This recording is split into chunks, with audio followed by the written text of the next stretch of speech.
we've had the same approach to poverty, and it has not changed since that time. The Puritans and everybody since then has looked upon poverty and the poor as people to be criminalized. We've looked upon the poor as something to be marginalized. We've looked upon the poor to be people demonized. Clearly erroneous. To its credit,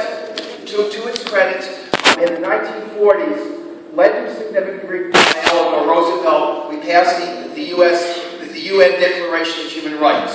Within that UN Declaration of Human Rights were the economic human rights, Articles 22, 23, and 25. Within those economic human rights was the right to food, was the right to water, was the right to housing, was the right to education, was the right to living wage jobs. All of which we've ignored ever since then.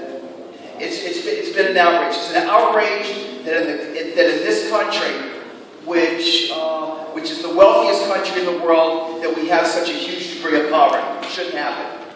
So in the meantime, you'd think that would be something that would be in the front. Our approach has stayed the same.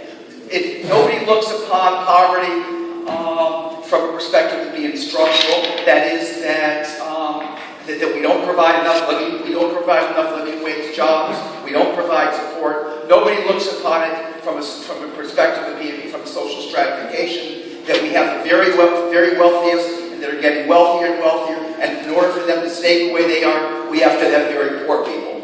It's not looked upon that way.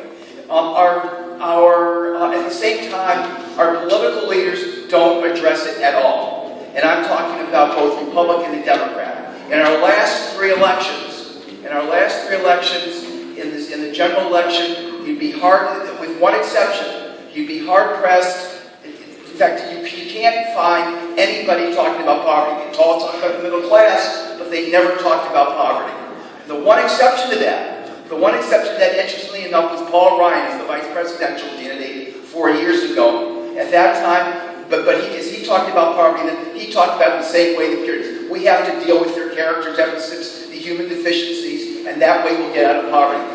Again, the classic blaming the victim kind of syndrome. So in light of that, a large group of us, with the opportunity of the Republican National Convention coming up this summer, that we want to hold a massive national march, demanding a confrontation of poverty and the ending of poverty and a march for economic justice. We have flyers here. We have flyers in the back. Please take them.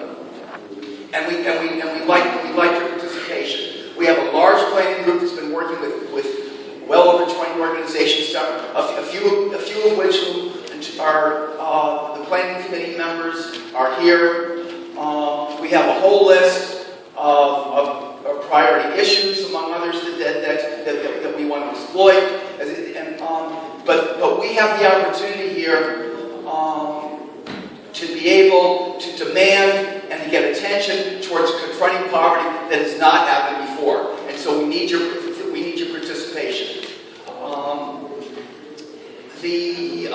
As I say, it's going to be happening on July 18th. Interestingly enough, that's also the exact 50th anniversary of the Huff riots, which I think is apropos. So feel free to talk to me when we're done. The other thing I want to mention is Maria's going to be coming up here in a second, talking about the alternative convention, which is going to be happening the weekend before, which we strongly support. In fact, any publicity that we're giving about our march, we're going to be talking about the alternative convention. And so people coming from out of town that we hope will come early and go to the alternative convention. Likewise, we want you to be attending the alternative convention at the same time you're participating in our march. Thank you. Mr. Mayor. Our next meeting is